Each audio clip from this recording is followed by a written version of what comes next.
Hello, Peter. Thank you very much for helping us out with our evening in the absence of AC. Yeah, I'm happy to do so, though. Of course, I was sorry to hear that Anthony is not well, but hopefully he's making a good recovery. You're a bioethicist, Peter. Is that right? Well, I consider myself a philosopher working in ethics and particularly in practical or applied ethics. But I do have a chair of bioethics, so you can call me a bioethicist if you like. I won't run away from it. Well, we need an ethicist to advise our government because they've had a lot of problems and all their ethicists have resigned one after the other. Are you open to the availability of that job? If I'm called upon, I will serve as I best can, but I think I'm unlikely to be called upon. I don't think it's a very attractive prospect myself. Anyway, we're here because AC was going to speak to us about proving atheism. Do you have any thoughts on that topic? Yes, I do. I would say I can't prove atheism against all possible gods. That's too big a task. But I think I can prove it against the God that is generally assumed in Christianity and to some extent in the other monotheisms. And that is the God who is all powerful, all knowing, and all good. It seems to me that the state of the world is not compatible with there being such a God. And the reason for that, I would say, is the amount of suffering in the world. This is, of course, a famous argument that's been around for a long time, the argument from evil. And there are well-known defenses to it among theists.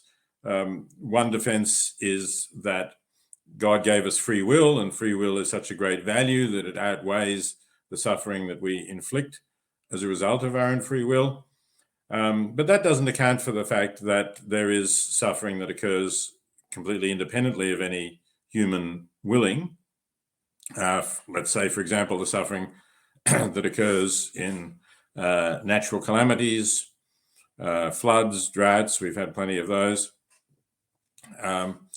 And a second defense about that is that, well, this is all a result of the sin of Adam, or Adam and Eve. It's original sin which disturbed the state of the Garden of Eden, where there was no such suffering. So my response to that is twofold. Firstly, I think it's a totally abhorrent doctrine that anybody should suffer because of the sins of their ancestors, even if you assume all of the facts are true, that we are descended from Adam and Eve, that Adam and Eve were in the Garden of Eden and deliberately chose to eat the forbidden fruit. The idea that somehow we suffer because of that is, I think, not something that my conception of a good God could possibly accept. But even if we were to accept that, even if you say, well, there's could still be that we don't understand the morality of it, but it is really justified, then it doesn't apply to non-human animals who are not descended from Adam and Eve and therefore aren't tainted by original sin, but clearly are capable of suffering. Descartes denied that they're capable of suffering, and in fact, in one of his letters, explicitly says that this solves the problem of evil, and therefore that's why we should accept it. But I think it's a wildly implausible view, and one that's compatible with, of course, an enormous amount of cruelty. So if we think about the suffering of non-human animals, and again, if we focus on the suffering of non-human animals that occurs through natural calamities, I think there's no response to that is in any way plausible. So I'm Australian, as you can probably hear from my accent. We have a lot of kangaroos in Australia. We also have a lot of droughts now and again. We have periods where, right at the moment, Australia is getting a lot of rain, but periodically we have severe droughts. In those droughts, the water holes dry up and kangaroos die slowly and miserably, along with other animals too, of course, from drought and lack of food.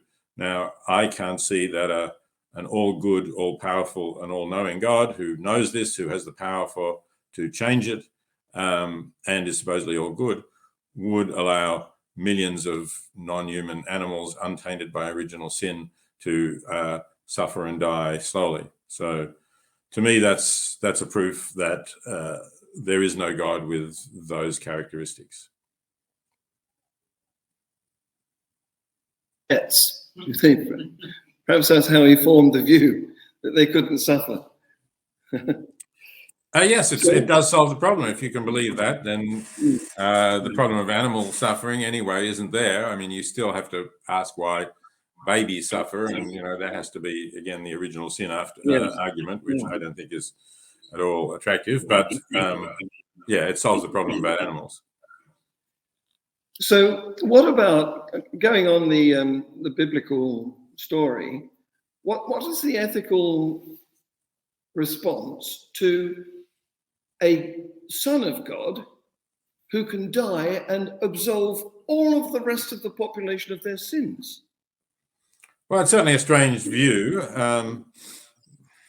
but I suppose if you accept all of this framework, that there is this all-powerful being, then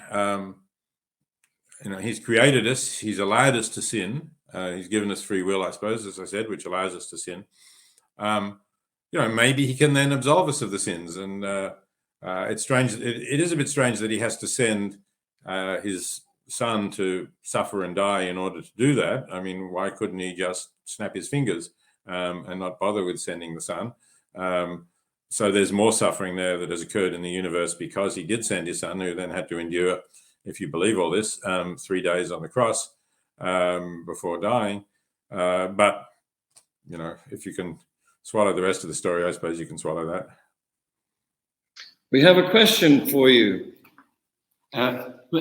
In a book which I self-published, I was concerned to one of my arguments against God to strengthen this argument from evil, saying if it's an omnipotent God and there's also a creator, there's two revisions which needed or should strengthen it. One, it didn't just create a good world, but being supremely good and omnipotent, it should have created the best possible world, which leaves the less room for argument by theists. And the second revision I think ought to be made in the argument to strengthen it is to say that the best possible world must be consistent or reasonably consistent, and the world we live in is definitely not the best possible, because either our world, which God created, the modern world, which is technologically advanced and is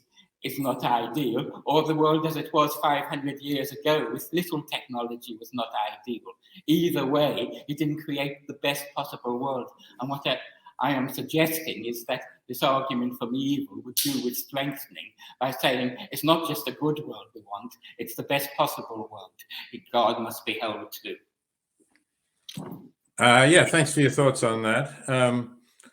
So, of course, Leibniz accepted that God should create the best possible world and argued that this is the best of all possible worlds. You have to then think of why the constraints on possibilities are such that it couldn't be better. And to me, the existence of completely undeserved suffering is evidence that it is not the best possible world. Yeah, you can certainly go that way. I was trying to make the argument relatively simple, and I think the existence of suffering that does no good and that occurs on beings who are clearly not sinful is the simplest possible way of refuting the existence of that God. But I welcome your contribution and other ways of making that argument. Thank you. Other questions for Peter?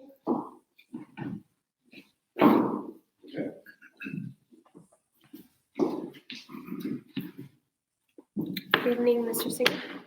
So, in the initial definition that we started with, you said that God is all-powerful, all-knowing, and all-good. And we would argue against that through obviously observing the evident suffering in all of the word, which is fair and which, of course, I agree with. But if the supposed God wouldn't be, not necessarily the Christian God, just any supposed superior entity, wouldn't be all good, then this would align with the suffering in the world. So if the God that we're supposing exists does not actually have the best intentions and perhaps quite the opposite, how would we argue against the argument that God exists if he isn't all good? You're right. The argument that I've just provided doesn't work against that God. And there are other ways of getting around it too. Instead of rejecting the idea that God is all good, you could reject the idea that God is all powerful. And there are some religions, I think the Manichaean religion argued that the world is divided between a good, powerful God and an evil, powerful God. And to some extent, Christianity reflects this with the notion of the devil, but the devil in Christianity is not held to be equally powerful with God. So that would be another way of looking at the world, that it's like a constant contest between the good and the bad, powerful gods. So there certainly are ways of avoiding this disproof of atheism. And the question is then, is there a proof? Disproof of theism, I should have said. The question is there a proof of atheism, or are there just considerations that make it more plausible than any alternative? So I don't claim to be able to prove that there wasn't a creator who was either not all good or not all powerful, but I also don't see any reason for believing that there was such a creator. I think that we don't need that idea. We have explanations now of how we came about. We don't need to think that we were a special divine creation. We understand that evolution has been a very lengthy process that has developed intelligent life forms who can understand where we are and how the world is formed. And the idea that this world was created purposefully just seems rather strange when you look at how long it's taken from us to emerge through evolution from very simple organisms. You wonder, well, why would a creator have developed the world in that way? That and the absence of any real evidence for such a being, as I see it, is enough for me to say, well, I can't see any reason to believe this, just as I can't see any reason to believe that there are fairies or elves or something of that sort. They seem to me to be stories that we might tell ourselves, some of which maybe have some consoling purpose, in trying to understand life when things are not going well. But I think that we should say, look, if you really want to have beliefs about the universe like that, you need to have some evidence for them. Nobody has produced any convincing evidence for the idea that the world was created by some kind of divine being. So in the absence of that evidence, I'm not going to believe it. So that's my broader view. If I'm not asked to produce a proof of atheism, but just asked whether I think atheism is more plausible than any theistic alternatives, then I certainly do for those reasons. Thank you. Yes, so it's up to the theists to prove their case, really, isn't it? I think so. I think in general, if people tell you that certain beings exist, if they tell you that ghosts exist, you want to have evidence of, Yes. show me a ghost that really exists, that there's good evidence for, that's not somebody's imagination. So all of these entities that we don't see, could be anything, right? Could be a unicorn. It would be nice if there were unicorns. We've seen this famous tapestry of a unicorn in the Metropolitan Museum in New York, but that doesn't show that unicorns exist. We're waiting for some evidence that they do before we're going to believe that. Yes. Well, Stephen Law, who was invited but can't come tonight because he's drumming. He's a jazz drummer. he, of course, has made a great play about the evil God, which you were talking about earlier, the malevolent God. In fact, he's done a very good video on this subject. And his point is that an evil God is equally evidential to a benevolent one. And yet nobody wants him. So is that wishful thinking a decent way to choose between these two possibilities? Yeah, I mean, I think it's the reason why nobody wants the evil God is it's a rather depressing thought that we're living in a world created by and maybe still ruled by an evil God, whereas the idea that there is a benevolent God, and as you pointed out, certainly part of Christianity, but also not only Christianity, also in Islam and Judaism, you can be forgiven or you can atone for your sins. That's a consoling idea. And especially if you combine it with a belief in the afterlife that says that after we die, as long as we've been good, we're going to go to some place where everything will be blissful. That's another positive thought. And so I think we have given more credence to these thoughts that would make things better in our world than we ought to have. And that's, I think, why people are prepared to believe in a benevolent God, but not a malevolent one. So this idea of morality, which the various religions claim to own and then dispense from above, what's the real origin? Where do we get our morals from?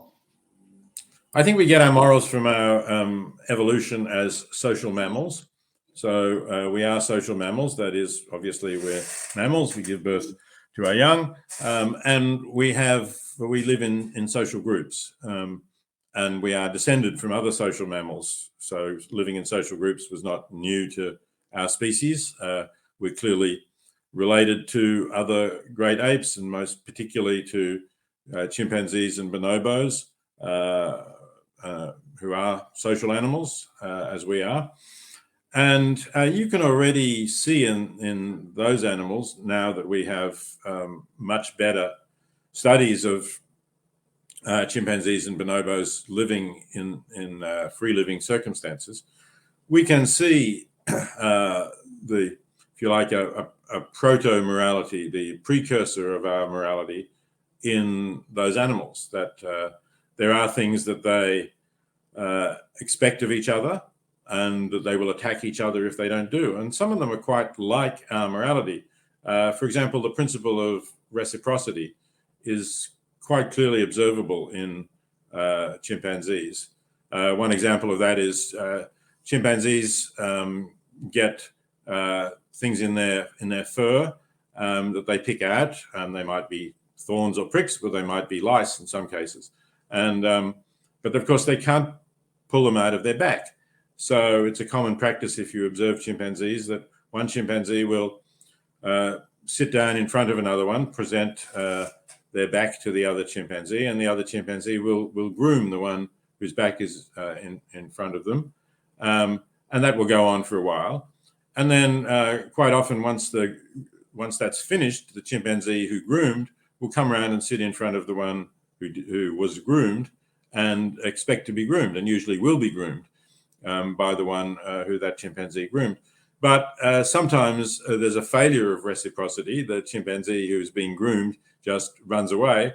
And you can see the reaction of the chimpanzee who did the grooming is a hostile one. And sometimes they will actually attack the chimpanzee, but sometimes they'll show hostility depending on ranking and comparative strength. But so the idea that basically we would say one good turn deserves another, which is pretty important in human morality, actually, when you think of reciprocity and all of the things that come out of that. So you can see that clearly in chimpanzees, and it clearly serves a social purpose. It encourages mutually beneficial reciprocal relationships. So that's just one example of, I think, how our morality evolved in social groups. And then, of course, eventually we developed the capacity to reason, and we went beyond simply that reciprocity and those ideas of helping those who are part of the group. and we develop more extensive moral views that lead us, not quite enough, unfortunately, but incline us to help strangers to some extent as well, and to help nowadays even people in faraway countries who we never see. Isn't it? It's about realizing that we don't have the biggest teeth or the most powerful claws, but together, if we cooperate, we can do wonders. Yes, I think that's true. And the other important thing, I mean, chimpanzees cooperate too in various ways, and so do many other animals, many other social mammals in particular, and even some invertebrates, somewhat more mysteriously, but bees famously and ants cooperate. So yes, but I think the great thing about us that gives us the capacities that go well beyond our teeth and claws are that we can also learn from the past. And we can accumulate knowledge from past generations. And once we develop the ability to write that down and communicate it further, it increased exponentially. So yes, we have a lot of capacities for cooperation and building on the knowledge and discoveries of others, which non-human animals don't have. Writing was such a fantastic breakthrough, wasn't it? Imagine not being able to know what's going on inside somebody else's head. Yeah. Language in general is a fantastic breakthrough, but other animals do have languages or ways of communicating to some extent. They read each other's emotions quite often, certainly. So, yeah. But writing enabled the preservation of that, didn't it? Exactly. That's the difference. Yeah. Frans de Waal is a great researcher in animal morals. Do you have any contact with him? Yes, I have had contact with him over the years. In fact, a few years ago, he came to Princeton University, where I am, and gave us 2 lectures called the Tanner Lectures about that issue. And I was one of the commentators. So there is a published volume by de Waal of his Tanner Lectures about primates. I can't remember exactly the title now, but I'm pretty sure it has primates in it. Maybe even something like Primates and Philosophers. I'm not sure. So we discussed morality and the origins of morality. Some of the examples that he gives are also very convincing. I think some of the reciprocity discussions come from him, although not only from him, but also the way chimpanzees formed coalitions to political coalitions. Even you talked about the government, but chimpanzees, will gang up on a leader and can actually unseat a leader and replace a leader by forming a coalition. So there's a lot in de Waal's work about morality that's worth reading. You have another question, Peter. Hi, I was just wondering. Sorry, I'm not hearing you very well. Can you get a bit closer to the microphone? Yes. Pressure. Hi, is Hi. that any better? That's much better, yeah. Okay, I was just wondering how much of a role you think religion has played in the belief that humans are superior to non-human animals, and whether in the Bible placing humans above animals and then God above humans has contributed to the deeply held belief in this speciesism, really. Yes, thanks for bringing that question up. That's certainly something that I've written about in my book, Animal Liberation. I have a chapter called A History of Speciesism, which looks at thought, both Christian thought and various other periods of thought going back to ancient Greece. And I certainly think Christianity has played a role, and religion, not only Christianity. What I do there is I trace the roots of the Western belief in the superiority of humans. And in fact, man is the right term because that's the term used in the text. Excuse me. I trace that to 2 sources, and one of which is the Hebrew scriptures. And of course, in Genesis, there is that verse about God giving man dominion over the animals. And that has been used to justify essentially anything that we do to them in some circles. And then in ancient Greece, it's kind of unfortunate that the philosopher who came down to the West from ancient Greece first is Aristotle. because Aristotle was already known. His writings were preserved by the Arabs and then came to medieval Europe through the Arabs and the Moorish invasion of Spain. So Aquinas knew Aristotle, and he didn't know any other Greek philosophers. So he took from Aristotle the idea that the less rational exists to serve the more rational, which of course was taken to mean that the animals exist to serve humans. And then he blended that with the Genesis verse that I mentioned, which points in the same direction, plus the idea that came more strongly from Christianity than from Judaism, that humans have an immortal soul and that animals don't. So you put all those three things together, and you got in Aquinas a very strict doctrine that just ignores the interests of animals. Aquinas actually explicitly says you cannot sin against animals for all of these reasons that I just mentioned, for the dominion verse and for the idea that they serve the more rational, and because they don't have immortal souls and we do. So he says the only reason why it might be wrong to be cruel to an animal is because you might develop a disposition to be cruel, which would lead you to be cruel to humans. But essentially, everything in morality has to lead to humans. If it's just about the suffering of animals, it doesn't count at all. So unfortunately, Aquinas was an extremely influential philosopher for hundreds of years in Europe, and particularly in the Roman Catholic tradition. And I think slowed the progress of thinking about animals until the 18th and 19th century, when the influence of the Catholic Church started to wane in Europe, and we started to get more enlightened thinking. Dominion over the animals is such an arrogant thing, isn't it? It certainly is, yes. If they claim that we've got souls and animals don't, I wonder how they justify that. What is it that, if they can prove that animals don't have souls, then why can't they extend that to us? Well, right. I guess they think that we do, and they rely on their scriptures perhaps for that belief. I don't think there's any justification for that belief. And it's also unclear why that would justify us in not caring about animals. There was actually one Catholic thinker known as Cardinal Bellarmine who said that since animals only have this life, we should care about their suffering, because that's the only life they have, whereas we're going to be compensated in eternity. So it doesn't follow from the fact that they don't have souls that we shouldn't care about them anyway. Ladies and gentlemen, Peter Singer. Thank you very much. Glad to get a chance to talk to you. Bye.